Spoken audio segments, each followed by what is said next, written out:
my God. You guys, Simon is not done with Porsha. If you guys don't know what I'm talking about, a couple of days ago, he hit her with the reverse Uno card and put a lien on that house. Now, spoiler alert, I did a video breaking down the math, but by my math, Porsha was only getting $150K out of that house because Simon invested a lot of equity. There's a mortgage on it. They got to split it up. Simon said, you know what? And Porsha might have actually thought she was going to do something slick and sell the house and still take her 150. But by Simon putting that lien on the house, it is impossible for her to sell that house without her paying his lawyer's fee. And this is on top of her, and she can't even get a $7 million mortgage without getting the lawyer's fee. You guys, go look at that video if you want all the breakdown, okay? But let's talk about the new thing that Simon did. Y'all, I'm not even a fan of Simon, but I am telling you, he is giving Porsha giving a run for her money,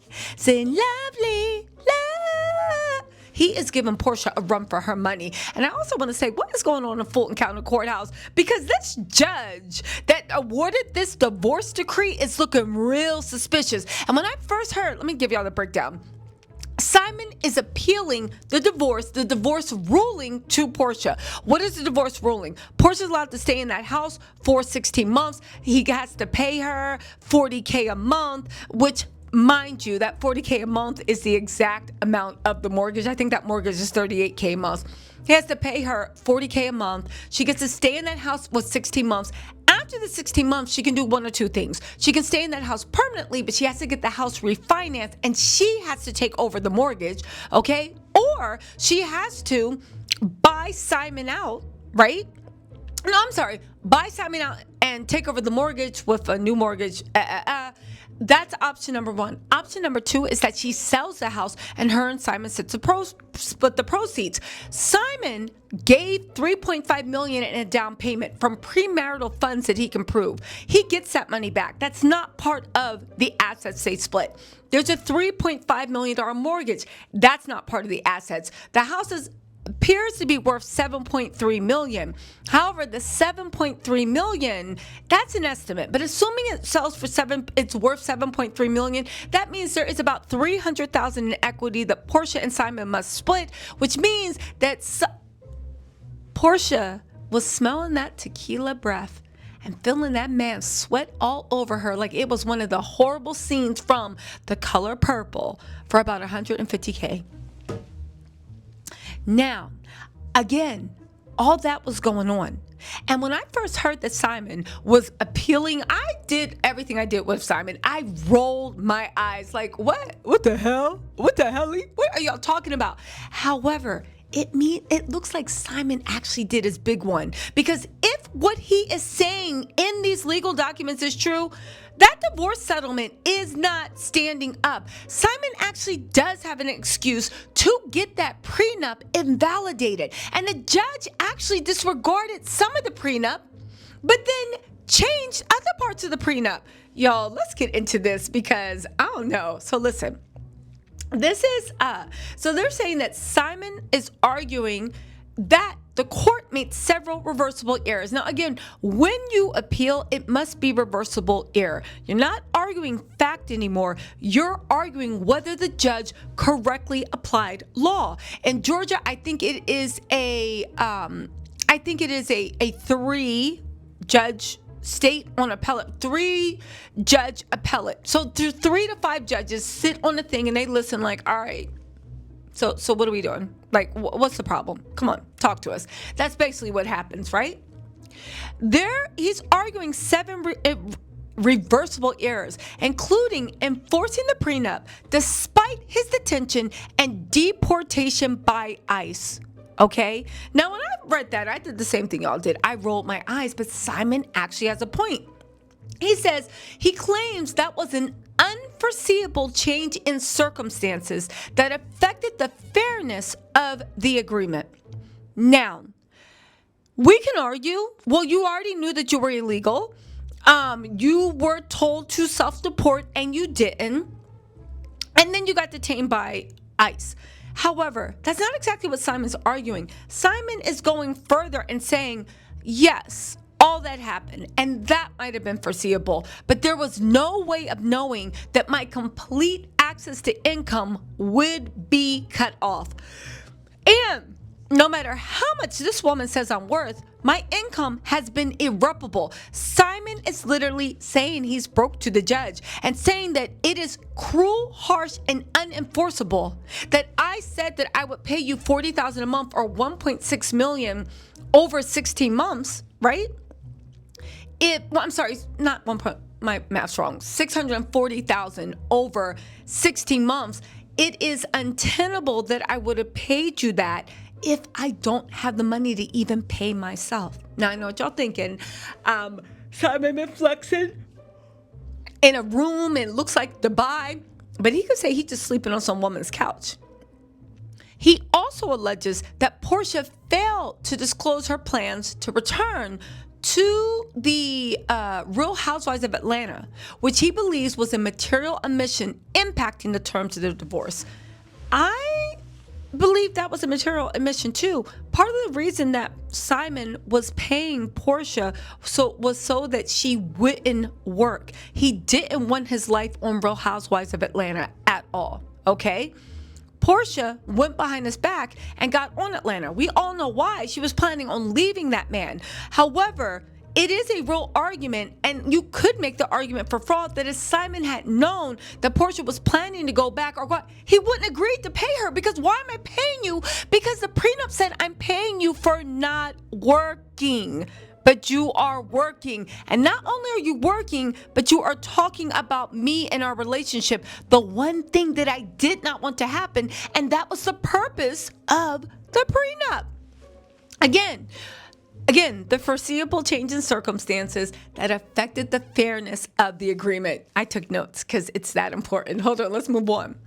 They also said that they're saying that Porsha has a significant increase in income after divorce, which Simon says should influence the prenup's enforceability. Hear me out.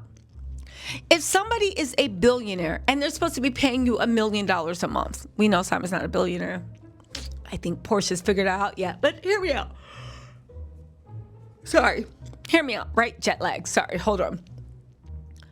We know that Simon is not like a billionaire, but after he got deported, I think it's fair. First of all, I know that mofo probably hid money west, south, east, west. Simon hid every penny he has, in my opinion, but if Porsha can't prove it, oh wow.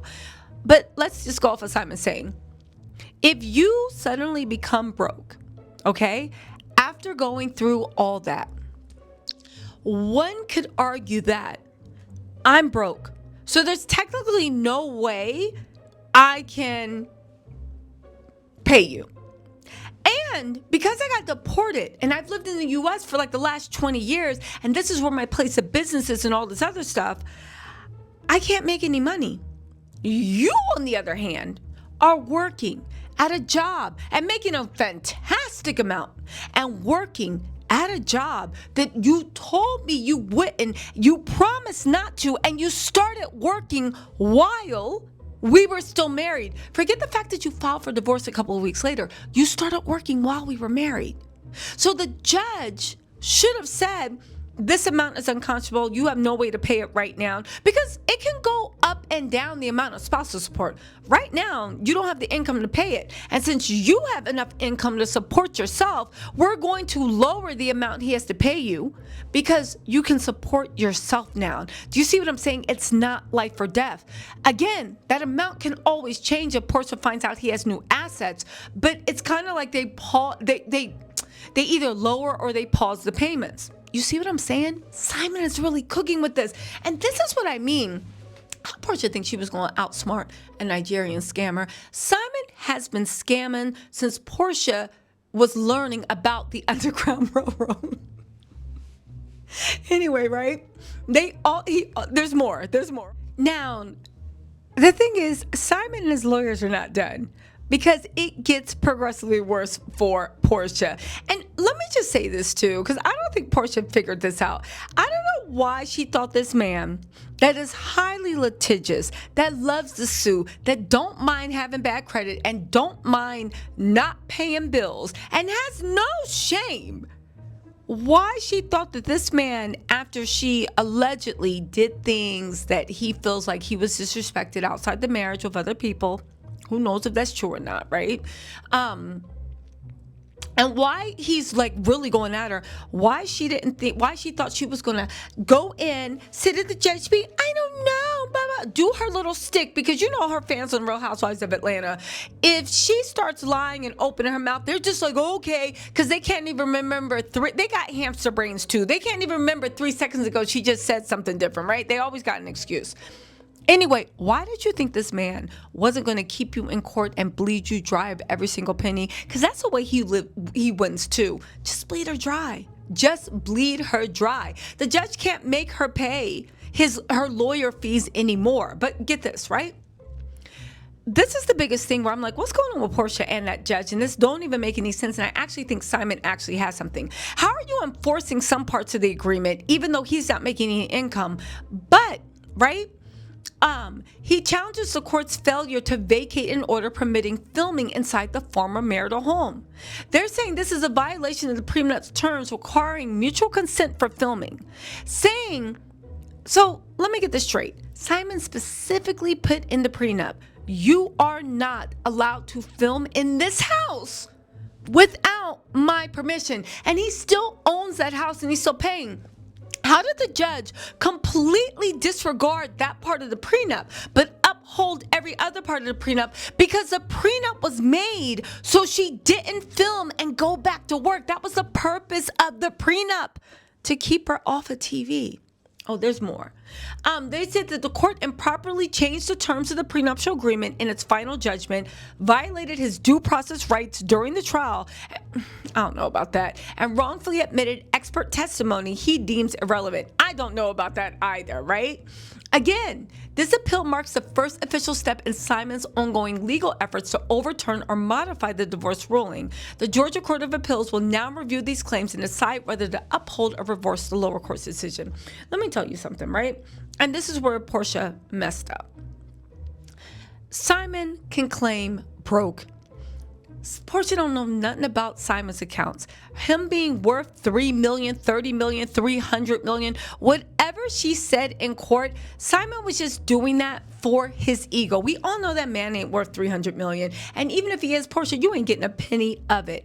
I do think in the coming weeks, again, I could be wrong. And I hate the fact that it sounds like I'm defending Simon, but I do think in the coming weeks, that divorce settlement is going to be reduced. Porsha can't afford that house. Simon don't care about not paying any bills. And now he is in court dragging out to take every penny she has.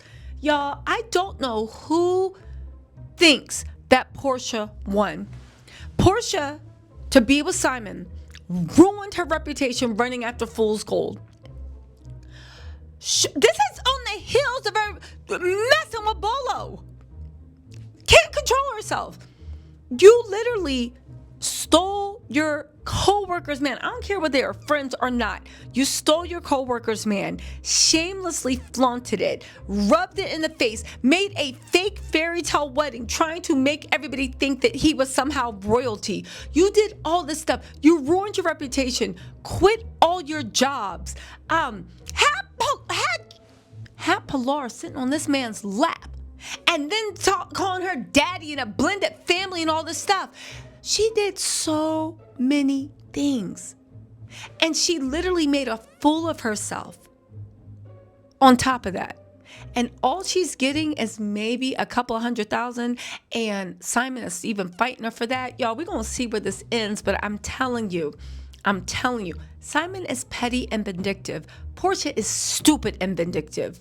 Yes, they are equally yoked, but between petty and vindictive and stupid and vindictive, petty and vindictive always wins. And Simon is not letting up on Porsha. I know she wishes she hadn't walked into Fallon's house and looked around and been like, all this can be mine.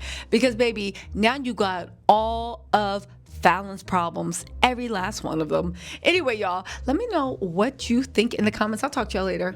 Good luck to Porsha in that. Good luck.